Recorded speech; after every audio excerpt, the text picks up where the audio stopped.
Hey everyone, welcome to the Sustain the Range podcast. I'm Lauren, your host, and this podcast is a personal exploration of my experiences in everything ranching. From beef operations to training horses to sustainable farming and regenerative practices, we'll cover it all. Each episode features enlightening conversations with guests who bring their unique perspectives and expertise. Whether they're seasoned ranchers or first-generation farmers, we all share a common bond and deep appreciation for the land and the livestock we raise. Tune in each week for engaging discussions, inspiring stories, and practical insights from the ranching community, and let's embark on this incredible journey together.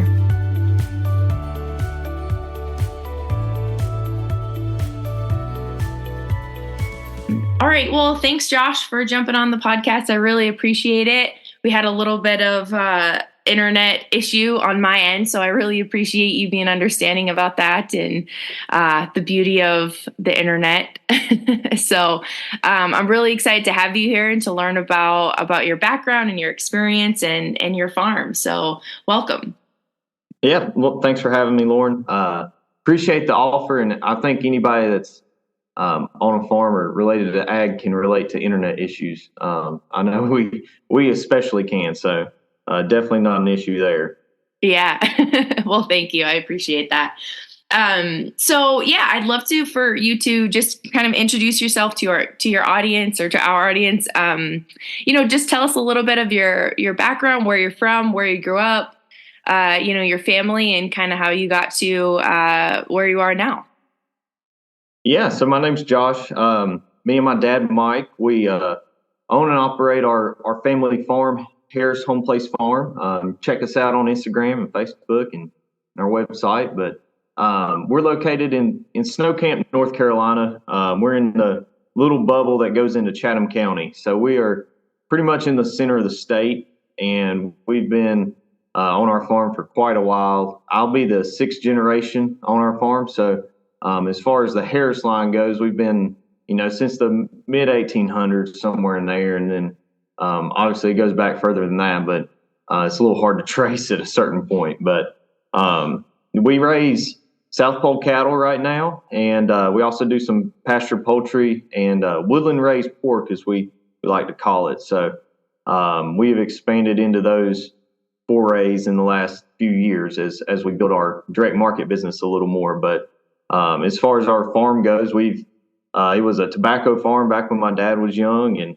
it's seen a lot of faces over the years and a lot of change. So we keep changing with it. And in 1998 was when we started implementing rotational grazing and those type of practices.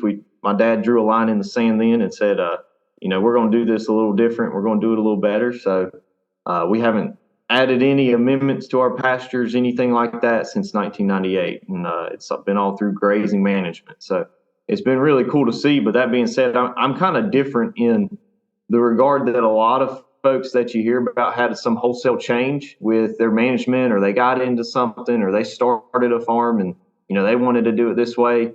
Well, I grew up with it. So I'm kind of a second generation grazer in that sense. So I have a little different perspective. A lot of time my questions go to conventional folks, and it's like, why do y'all do that? So yeah, because I'm just not used to it. I'm used to the way that I grew up around it. And, it's kind of just the way that we've done it for 25 years now. And now that I'm a little older and get to research more and learn more about it, it's really, really cool to see the benefits and the differences between where we've done it for 25 years and where we've done it for 3 years. So It's been a cool experience. But that's kind of a rough background of our farm. Yeah, that's awesome. And I'd love to ask too, what was that change that he had, or maybe that moment where he did change it over to that more regenerative practice? Was there like a certain point where he was like, we just want to do things differently, or was there, something that kind of pushed him into doing that? Well, a big part is that we are in fescue country. So we have a ton of fescue. And if you know anything about fescue, you can fight it all you want, but you're going to have fescue. So that was a big driver is being able to adapt to what we had and work with our natural environment a little better. We had some Gelbvieh Angus balancers before that, and they didn't hold up. And especially once we started the rotational grazing piece, they struggled. And that's what led to South Pole cattle was finding those. So we bought our first South Poles in 2006. Okay. So we've had them for quite a while. And yeah, it was really just a strive to improve what we're doing. We always try to assess what we're doing and how do we make it better? How do we improve on it? What can we do different? Let's think outside the box a little bit. So, it wasn't so much because we're, sticking with the old time ways of doing things, because where we're at is, we're in the second largest beef producing county in North Carolina, and our neighboring county is number one. So it's a big Angus country, black cattle, go to the sale barn. So we kind of went away from that. And, it was a management decision and trying to improve our small little piece and make things more efficient. So that was, a driver in that. And then learning more about the soil and developing that research and, what's really going on when, we graze one way or another. Yeah. Yeah. That's really cool. I don't know too much about the South Pole breed. I mean, I know that in Montana, we don't really have many of those up here. So could you just actually tell us a little bit about that breed, but how have they been doing? And they're pretty heat resistant and do really well on the fescue. Is that correct? Yeah. They were bred and created. So Teddy Gentry started the breed, and it's a 4-way cross between Hereford and Red Angus and Centipole and Barzona. So that combo was put together to really handle the Southeast U.S. with the hot, humid summers and handle that fescue and have the pest resistance and the heat resistance. And on top of that, it's very good meat product as well. And we've been absolutely tickled with it on just grass. I mean, it's incredible how good it is. So, wow. Once we bought our first ones and we stuck them in there with the Gelbvieh Angus balancers we had, it was a night and day difference, and it wasn't even close. Wow. The fly load was, just multitudes less on South Poles, and it'd be 95 degrees, and we still see this today. I mean, it's 95 degrees, and you go out there, it's 2:00 in the afternoon, and it's like 80% humid. I mean, it's a miserable day, and they're out there grazing. I mean, they never stop grazing. It's, we drive around our community, and you see a lot of cows in ponds, and they hang out in the trees and that type of stuff. But, our South Poles don't do that. They're always working. They're always eating, and they do well in the rotational system on the fescue. They really hold their body condition really well. They raise a good calf, and they're like a medium framed cow. So, they're not as big as your Angus cows. So, they're a little more efficient, especially for a grass operation. Awesome. Yeah, that's really cool. Thanks for sharing all that. And you also mentioned, soil health. So I love to talk about this on the podcast. And so I'd love for you to kind of just tell us a little bit about, your focus on soil health and some of the practices that you implement on the farm in terms of that. Yeah. So everything that we try to do, we put a focus on what's it going to do to the soil. And our views on this have developed over time. It's not so much just we're not chasing the NPK in a soil. We don't want a certain pH. We're not looking for, these very specific markers. It's more of an ecosystem approach to it. Mm-hmm. So if we have a healthy functioning soil ecosystem, our forage is reflected and our animals reflect it. So a lot of times you can tell a lot just by observing what's going on above the ground. You have a good picture of what's probably going on below the ground.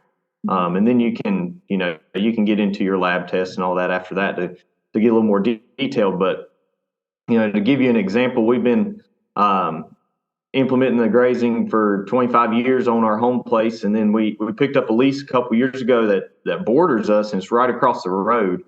And we actually had a soil sample test done on each pasture to kind of just get an idea of what the differences were, because we see a lot of diversity. We see quick recoveries.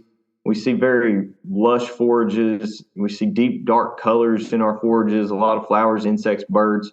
And on the other one, it's much less diverse. The grass tends to be a little lighter green colored. It doesn't recover as quickly. So obviously there's some big differences. And really the only difference has been management. One's been continuously grazed and one has been managed grazing in that. So, and some of the stuff that we found was like the pH was way off on the newer ground for us. And, some of those markers were just a lot better for the pastures that we've had for 25 years that we've been implementing that management on. So, we look at how are we going to manage it? What's it going to do to our soil?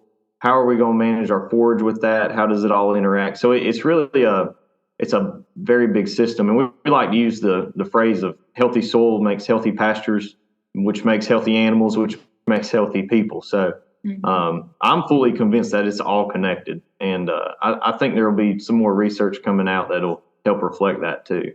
Yeah. And I absolutely love that. And I know we chatted a little bit before I hit record, but, I love talking to people about this because I think that there's a bit of a disconnect a little bit here where, the consumers aren't seeing everything that the farmer rancher is doing on a day to day and things like soil health. And I think there's a huge push now more so than ever about people being more interested in it, wanting to know where their food comes from, wanting it to be nutrient, high quality food and nutrient dense and high quality. And I think the more that we can talk about, the soil, and that's really where it starts. And then why it is so important for ruminant animals to be on those pastures because of how they nutrient cycle and all of that. And, I talk about a little bit on one episode, about how cows are killing the planet and,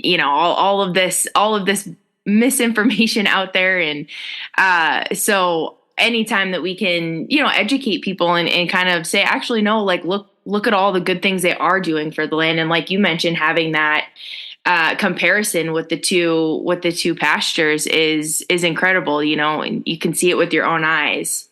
Yeah, definitely. It's, I've really learned that once somebody sees it and they see how the process works, especially over a longer period of time, it's impossible to deny the beneficial effects that managed grazing can have on the local ecosystem. I mean, It is absolutely incredible. Your bird populations boom, your insect populations go up, the amount of forage, the diversity of plant species, like all of this stuff just takes off. And, we've been adapting, we've even seen, once we added that lease across the road, we now graze the whole area. So our rest periods have gone up in between grazings. And we've seen an influx in Eastern Gamma grass just voluntarily, comes up like crazy.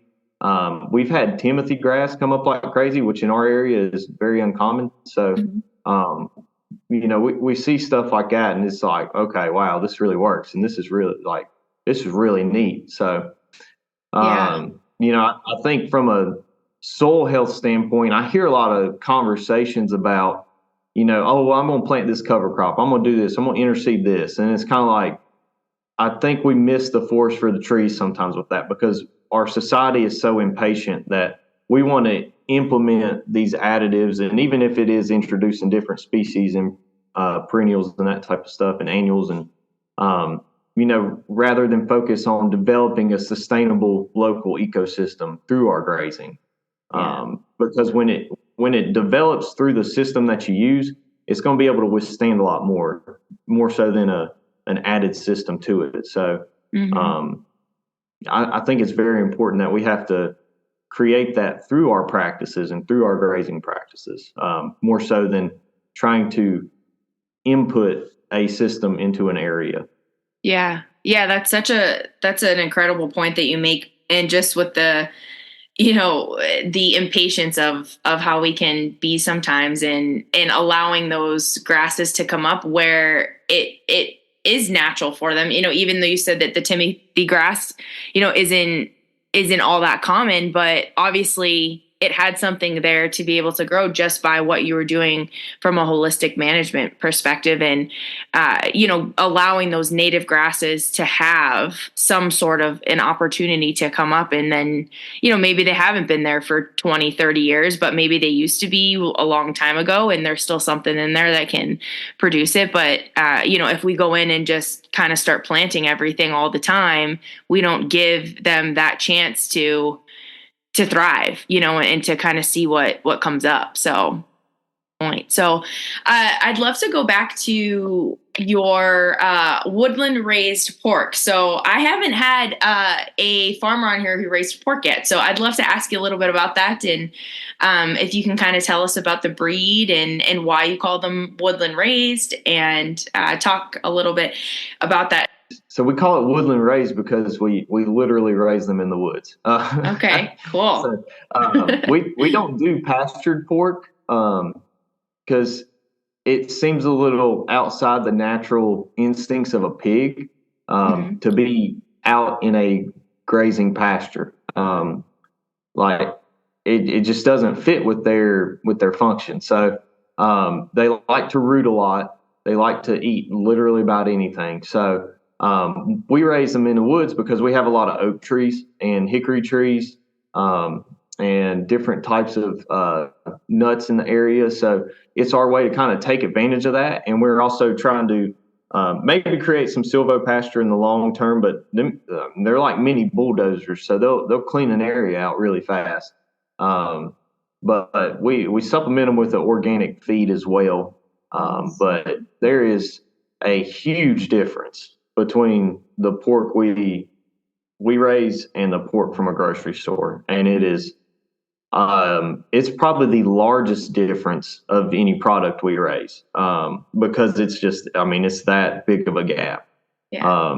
It's so much richer in color and flavor and, just the moisture content. It's great. It's just absolutely incredible. But yeah, their natural inclination to root around, fits well in the woods because they find a lot of grubs and worms and all that type of stuff, and then they can go dig up all the nuts that are out there, and it adds a lot to their flavor profile by doing that. And you also don't have to fight the sun as much because you have a lot of natural shade and it's cooler.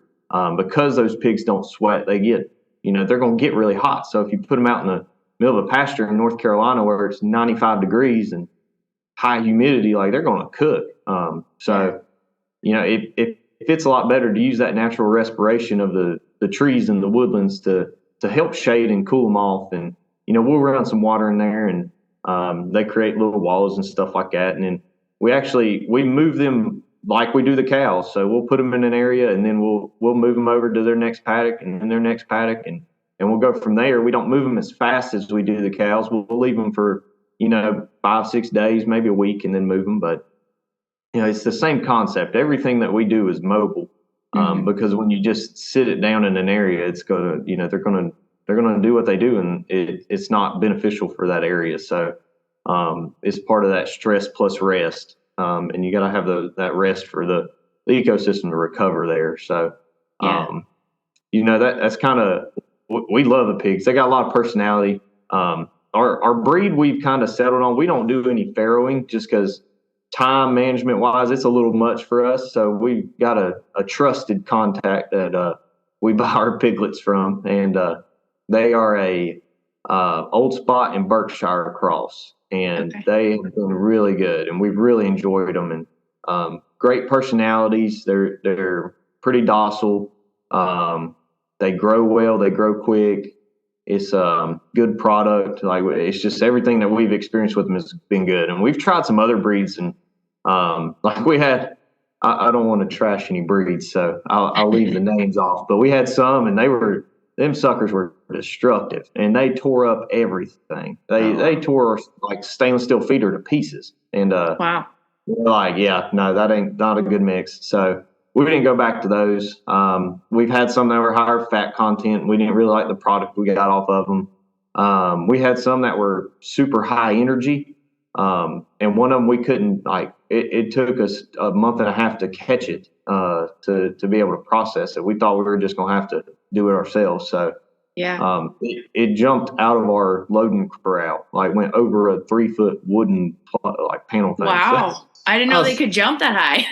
neither do we. So it went up and over it though. So it was, Wow. that we like low maintenance, easy to handle animals. So I Yeah. think that's very key, especially when you got little kids around like we do. So that's why we use the breed we do, and we've really had good success with them. Yeah. Do pigs help with weed control? Yes and no, they can. Okay. We've had some experiences where we have this Japanese stiltgrass that kind of creeps in from the woods. And we ran them through that and they wiped it out. And then we had rye come up after that. And it was like, okay, that's a major improvement because the cows won't touch that stilt grass and they'll hammer down some rye. Yeah. So we actually tried running them out in the pasture at that point to help combat that, but that was a bad decision looking back on it because now we drive through the pasture and about get thrown into the roof of the truck when you hit one of those holes out there. Yeah. Uh, but yeah, they're going to uncover the seed bank. So it's whatever is there and whatever the environment is good for is what's going to grow. So Yeah. they could help with it, and they could open up a seed bank of something else. So Yeah. it's kind of it's probably pretty nuanced in that sense. Yeah, well, that's really really neat, and just the fact that they're eating such a diverse diet, as you explained, that can just make such a difference in the meat. Especially with cows too. I don't know too much about pigs, but just that diversity is just so important at the end of the day. With the meat and just giving them the space and the freedom to live naturally, I think is so important. And I had done another podcast episode about just for people that don't really quite understand, even just like the big four meat packers and feedlots and things like that. And there's a lot of misconception about feedlots too and things, but really just trying to bring it back to supporting your local farmer and rancher and buying your beef and your pork and your meat from a rancher that and a farmer that is doing good for the land and also doing good for the animals, because from birth to processing, how that animal is raised can make such a difference. So I'd love for you to talk a little bit about your beef operation. You raise 100% grass-fed beef, and obviously you've mentioned, stewarding the land and how it all comes back to the land. So could you tell us a little bit about that and how your beef operation's been going and, your connection with your customers? Yeah, definitely. So, after I got done with college, I played baseball in college. So I got into coaching and, I coached at Pfeiffer University for a few years, and then we ended up moving back home. Me and my wife did, and when we moved back, it was kind of like okay, well now let's take it on. So, and that was when we really took off with the direct market side of things. That coincided about the same time we were able to pick up the lease across the road from us too. So it gave us a lot more space and room to be able to build the beef side of the operation, so to say. But it has been a very enjoyable piece to add on to it because we've done a lot of research, and once we had kids, our eyes really got opened up to, hey, what you're eating has a huge impact on your body, and it has a huge impact on your future, and it'll have a huge impact on your kids. So we were like, all right, we gotta raise our food. We got enough land here. We don't need to be buying this stuff from the grocery store. Like, that's ridiculous. Yeah. Why aren't we, why are we raising animals and then driving 15 minutes to buy animals we didn't raise from the grocery store to eat for our family? It just, I don't understand that and how folks can do that, but that's a different story. So, but we're pretty fortunate in that we do have a processor pretty close to us that does a good job as well. So we kind of started into that, and we made us a little website just on our own and took orders through email, and then we added the beef or the pork and the chicken to help add a little more variety to it as well. But the beef is probably the biggest driver of our meat side. It definitely makes it go. And it just kept growing on us. So we were like, okay, we need to kind of up our game a little bit. So we started our new website that we can sell retail cuts through. And we've actually kind of stumbled onto a neat little, I guess, business design and how we sell it. So we have businesses and communities that aren't right around us. So we go to Cary and Southern Pines, and they host a freezer for us there. So we actually purchased the freezer and we put it in their lobby, and then folks can go on our website and select that as their pickup location. And then it's free for them, but it's also extremely convenient for them because they don't have to meet us at a farmer's market. They don't have to drive all the way out to the farm. It's 5 minutes from their house, and they can go in anytime that week when that business is open and pick up their order. Wow. So it's been very efficient for both us and them, and it brings folks into those businesses, and they get a little cut off of it as well, to make sure it's worth their time, Right, and their space. So that's been a really, really good setup for us, and it's really introduced us to a different market we probably wouldn't have access to otherwise, other than having to go sit at a farmer's market all day. And we want the meat side of things. We want it to be a natural part of their routine as well, which is a challenge to do because our society's so ingrained to their habits of, we go to the grocery store, we get everything at one place and this and that. So, right. and now you're getting into everybody's getting so used to shipping and that type of stuff. But for us, shipping just doesn't make sense business wise because we don't have we're barely keeping up with the demand we have now. So why would we add that to it and add extra costs and more labor and time and risk to it as well? So, but it's really trying to get into families' kitchens and make sure that it's like a part of their routine and their normal purchasing process. So making it as convenient as we can is a big part of that. But we're always learning, so we'll adjust, and it's interesting to see how consumer habits work and how people view things. Yeah, and what a great creative little way that you've got with that freezer going. I think it can be the hardest part is trying to find that customer and make it just as convenient for them as the grocery store. And I think once you get there, you can't go back buying grocery store meat after you've had really good meat from a farm or ranch that you trust, right? And here in Montana, when I was working with the ranch for a couple of years and taking over and helping out with the farmers market and upping their direct to consumer beef, I feel like that was kind of and there were some other factors. We have some two big producers around the area too, and we were kind of just coming onto the market at the same time. But I think the switch and the hardest part for us was how do we get how do we make this convenient? So yeah, sometimes they don't have time to go to the farmer's market, and Saturday mornings every week in the summer for us, can be a little bit difficult. It was incredible because we got to meet people. And I think that was the best part about it, is that we got to talk to these people and say, hey, look at what we're doing, and educate them on what we're doing. But how do we get those other people? And shipping really wasn't an option for us. I think we learned that pretty quick too, that when you factor in the shipping cost, it can be pretty pricey.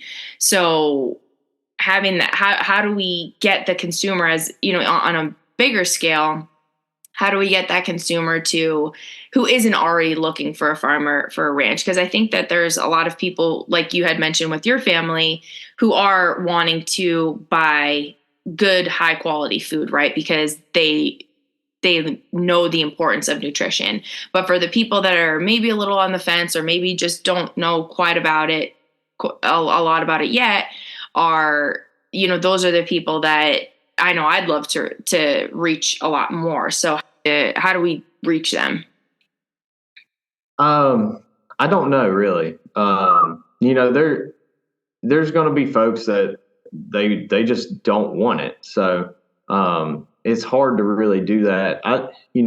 If we wanted to make a complete wholesale change in our society and for the betterment of our society, it would be through our food system. And being able to provide extremely clean, nutrient-dense foods would have just profound effects on our everyday lives. Because we get frustrated because it's like, if you're not eating at home, there is not a good option. And it's really hard to work through that, especially with kids. And, a lot of times it's, oh, well, just roll with it. And we're like, yeah, we understand that. But maybe if it's like once a month and not like 4 times a week. So, we really value our kids' health in that sense. And that's why we cook at home a lot. But, it gets tough when you start having to fight the conveniences because, all these large corporations have done a really, really astounding job at making things convenient. And from a small farm perspective, it is impossible to compete with that convenience. Even if you do ship, it's still like, it's just hard to compete because if you're shipping, like you have to either raise your prices to account for that shipping or you got to charge shipping, and it's not cheap. So you're adding extra costs onto it at the same time, which makes it tougher for consumers to justify it. Because at the end of the day, is the almighty dollar controls consumers more than anything. So being able to make it work better for them is really how you'll get more broad buy-in with it, I think, financially. But it's also an education piece when, folks need to be aware of, what are you buying and what are you actually paying for nutrient-wise. So you're getting more bang for your buck nutrient-wise through our meats, but your overall dollar expenditure is going to be higher. So it's really where priorities lie. And unfortunately, our society's priorities aren't too directed in the most helpful way. But it's really growing a lot though. So I think there's a lot of positives with how much it's been growing too, and how many folks are really understanding what's in their food and how important it is. So that's, for us, that's extremely exciting to see is, just how much people are starting to value that. And I think it'll continue to grow. But there comes responsibility with that from our farms perspectives, and that we have to actually produce those quality nutrient-dense foods, or else we're going to lose that consumer base. So we can't just slap labels on things and say, hey, this is pasture-raised and it's this and that, whenever it was not raised in a good environment and the nutrient density is not there. Because that's when you're going to lose consumers, when you're selling them something they're not paying for, or you're shortcutting their actual value. So it's very important from our perspective, and we take that very seriously in that, we want it to be a very good eating experience for our consumers. And that is, that's priority number one for us from the beef side and the meat sales side is, we got to make sure it's worth the value that they're paying for it. And I think we've done a good job of matching that. So, it's a complicated, very large, broad spectrum of things, but I think it'll keep growing as long as our farms keep producing good stuff. Yeah. And I agree. I think that there's a lot of positives on the horizon, just with what seems to be coming from the consumer, just wanting that, better beef, and people are just being more educated about what they're actually buying at the grocery store as opposed to somewhere else. So yeah, that's great. For your customer base, did you do a lot of marketing previously, or did people just kind of find you? How did you start building up that customer base? Well, I can't reveal all our secrets. Right. Okay. Maybe just one. No, we just started through Facebook, was how we first started. and just kind of throwing it out there. We started a little farm page, and we were like, hey, let's show people how we're raising animals and stuff. And, and then it really just took off from there. And we kept kind of challenging ourselves on how do we increase our marketing? How do we do better? And also, how do we do it cheaply? So that's the best thing about social media is it's free marketing. So that's been a big reason why we've kind of tackled social media the way we have, is that we see it as a way for us to tell our story for our marketing, rather than so much just market price and cuts and that type of stuff. We want folks to see how we do it and be invested in our methods, and feel really good about where they're getting their stuff from. Again, it goes back to just the integrity of selling off a small farm. It takes integrity, because it could be very easy to just slap a label on there and say it is this, and there's no way the consumer can prove you right or wrong, really. So right. We just want to make sure through that, I guess that platform that we're making sure people know that we do what we say, and there's some real integrity behind our practices and our farm, and that they know that we're pretty transparent in it. So, that's been a big part of what's gotten a lot of our consumers, is just that transparency and in our practices. So us telling our story through that has been probably our biggest marketing tool.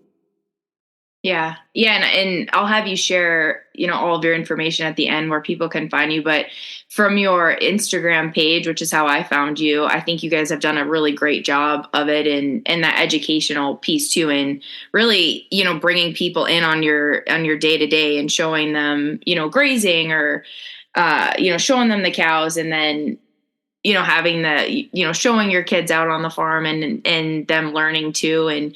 And just showing how it's a holistic and approach, but also, family and integrity and quality. So yeah, I think you guys do a great job of that on your social media. Well, thank you. Thank you. Yeah.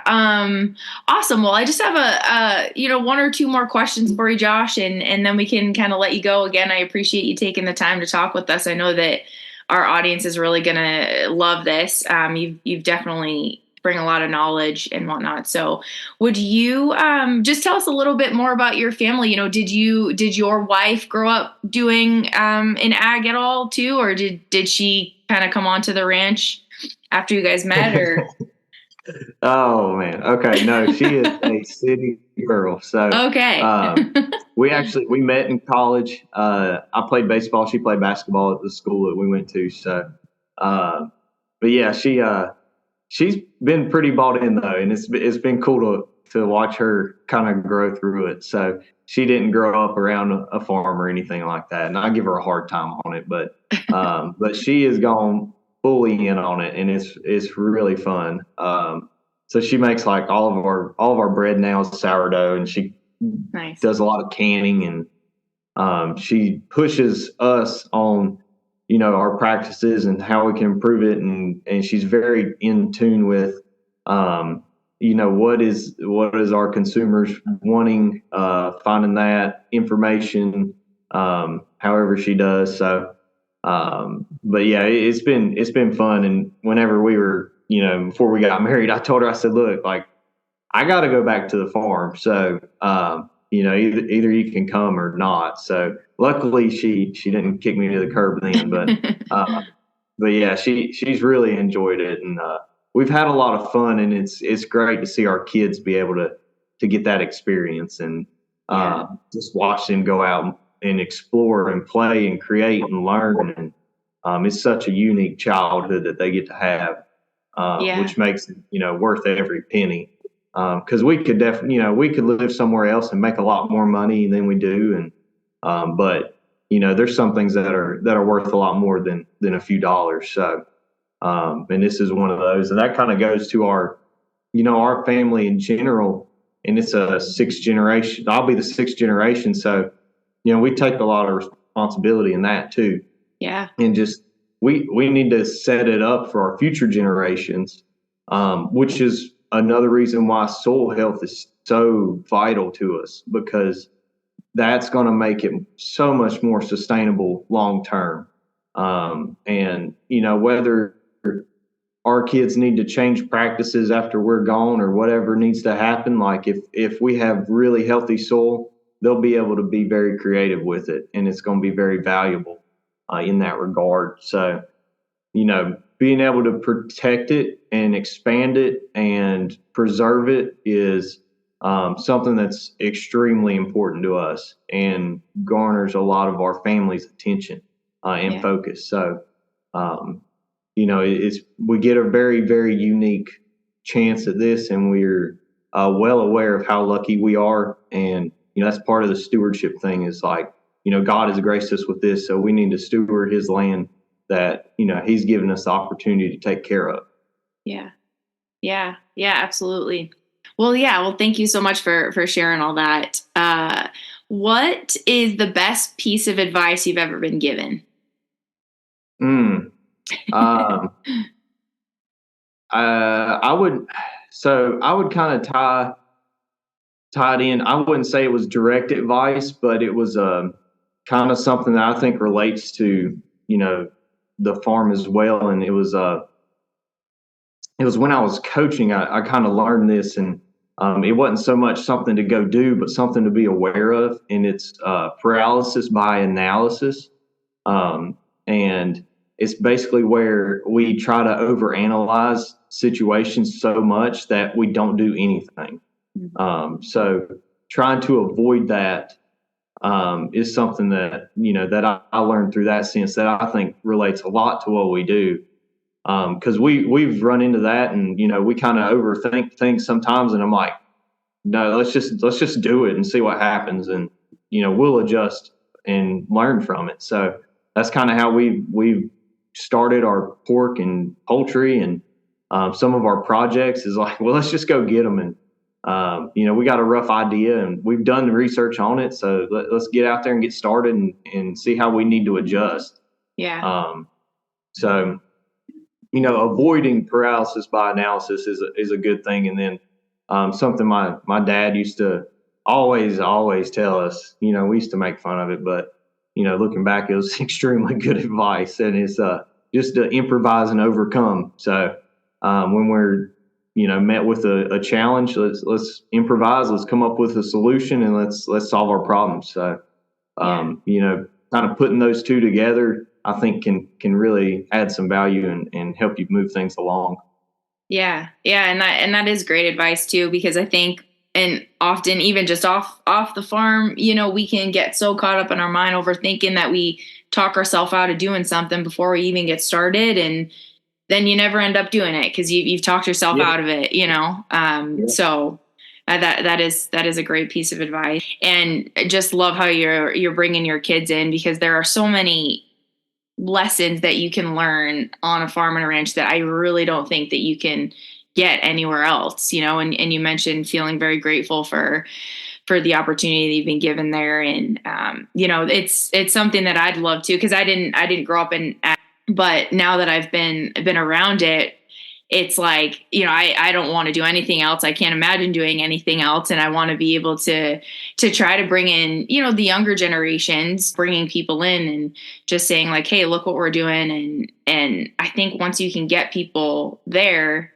then it's hard for them to look back. And whether it's they want to come and ranch, or it's they just want to support, what you're doing, on a bigger scale. So I'd love to just ask you one more question that I wanted to ask in the beginning is, what is some advice that you would give somebody who maybe wants to start a farm or ranch? Obviously land prices being what they are, and, capital is very important right now to be able to, you've got to have it to be able to start something if you don't already have something. Keeping that in mind, what's some advice that you'd give somebody who's really interested in doing this work? Yeah. Make rich friends. No, right. The price of land around us is just absolutely ballooned, and it's absurd. So it's really hard to get into it from scratch at a large scale. So most than likely, you're probably going to have to start small. So creativity is going to be your friend. Diversity is going to be your friend, and find some mentors. So find folks that have done it, but find folks that do it the way you want to do it, and go learn from them. Find out. A saying I like is that a smart man learns from his own mistakes, but a wise man learns from somebody else's. So, I think it takes some wisdom getting started in that. You need to learn on the front end from other folks that have already done it.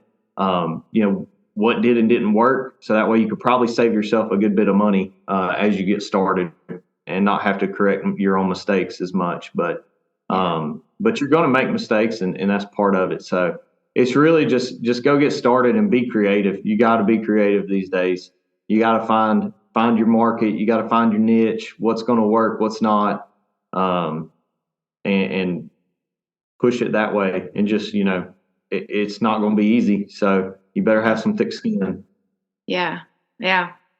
Well, thank you for that. Is there a podcast or a book or a favorite piece of whether it's educational material or whatnot that you are currently reading, or one that you find yourself going back to that you'd like to share?